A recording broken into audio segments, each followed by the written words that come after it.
So if you're watching this video, I'm sure that you felt tempted to quit your day job and dive headfirst into starting a digital product business, because it seems like everyone online is making it look so easy, right? Well, I too was once fooled by the hype of quick success and making money quickly, and remember quitting my day job hoping and dreaming that I'd be just as successful in that short space of time that they said I would be. But actually, the journey was a lot longer and harder than they tell you, and I ended up going back into full-time employment. Which is why in this video, I want to share with you what you should do and the things to consider before quitting your day job, and the better approach you can take to make both your day job and your digital product business work for you. Hey guys, my name is Dawn Marie and I'm here on YouTube, and I'm documenting my journey of starting my very own digital product business from scratch, and I want to take you along behind me to show you what that might look like. I'm also sharing what's working for me that maybe you can try in your own business to sell your own digital products. Plus I break down my marketing strategies and I give helpful tips and ideas.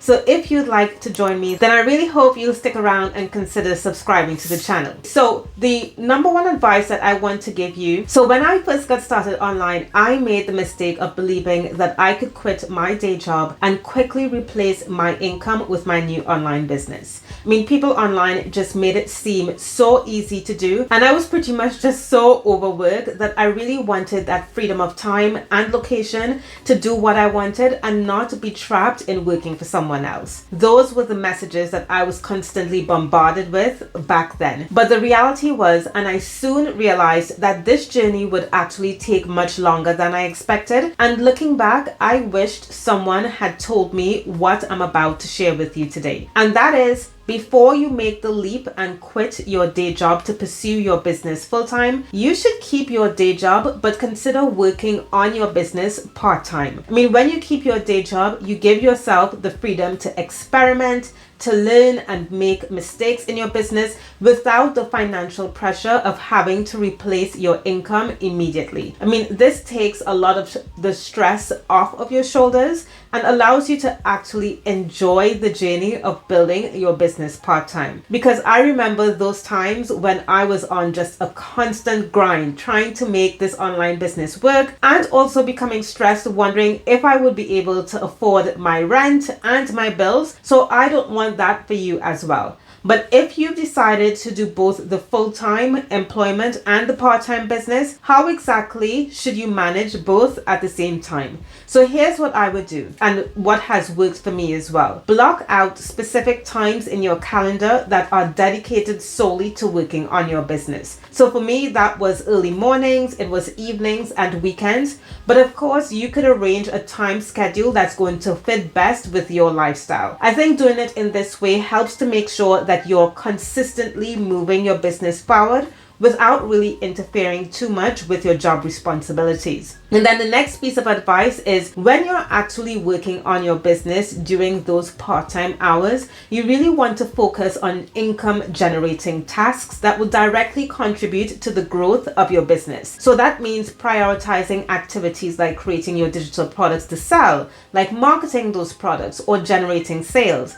And by the way, if you don't yet know how to do any of these things, or you want a plan in place to help you do that, then go ahead and take advantage of my 10-day action plan to launching and selling your digital products. It tells you what to do, when to do it, and how as you get ready to launch your own digital products to sell it.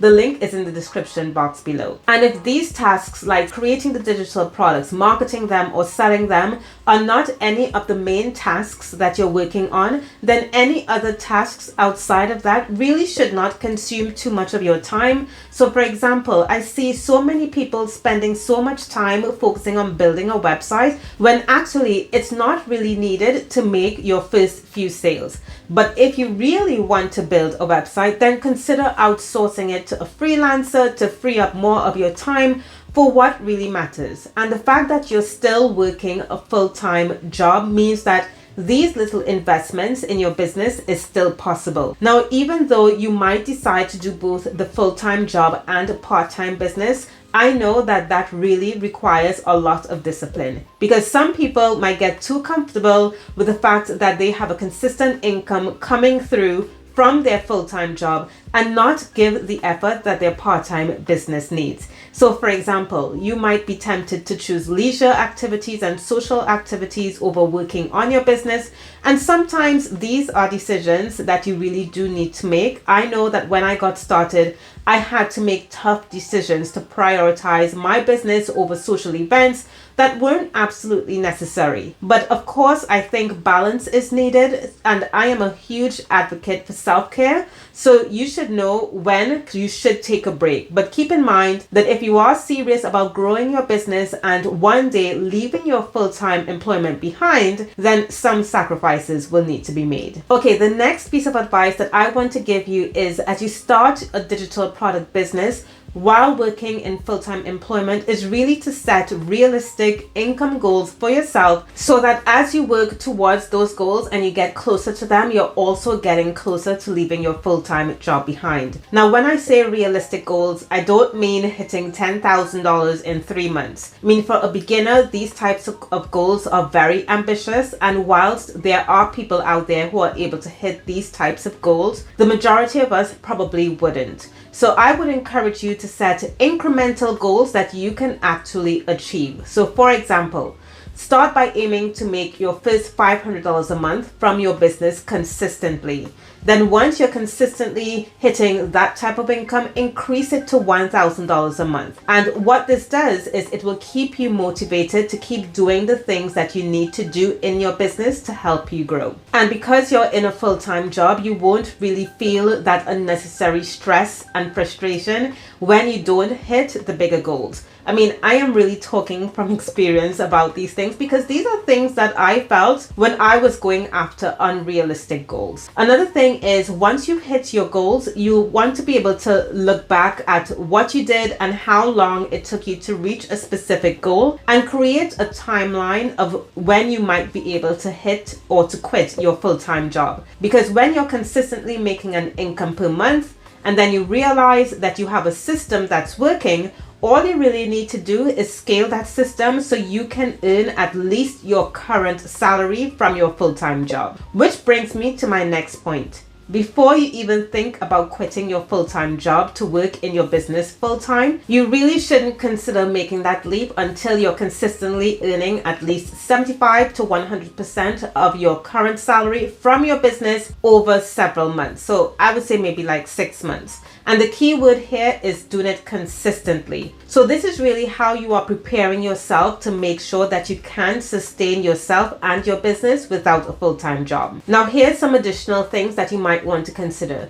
If you have income goals, one way to reach those goals faster is by reinvesting any money that you make from your business back into your business. So you want to use those funds in maybe marketing tools and resources or marketing strategies that can really help accelerate your growth or increase the amount of money that you're making. So for example, the income that I make, I often reinvest it into hiring help, so I can have more hands on deck to help me do things a lot quicker, like create my digital products faster so I can get it out to my audience and make money from it. And because you're still in a full-time job, you can also leverage your salary to support your business needs, whether that's buying business tools, hiring help, or investing in education to sharpen your skills. Using your current income to fund your business, that is your salary income to fund your business, is a really smart way to grow faster without taking on further debt or financial stress. Now, those are 2 pieces of advice that I wish I had,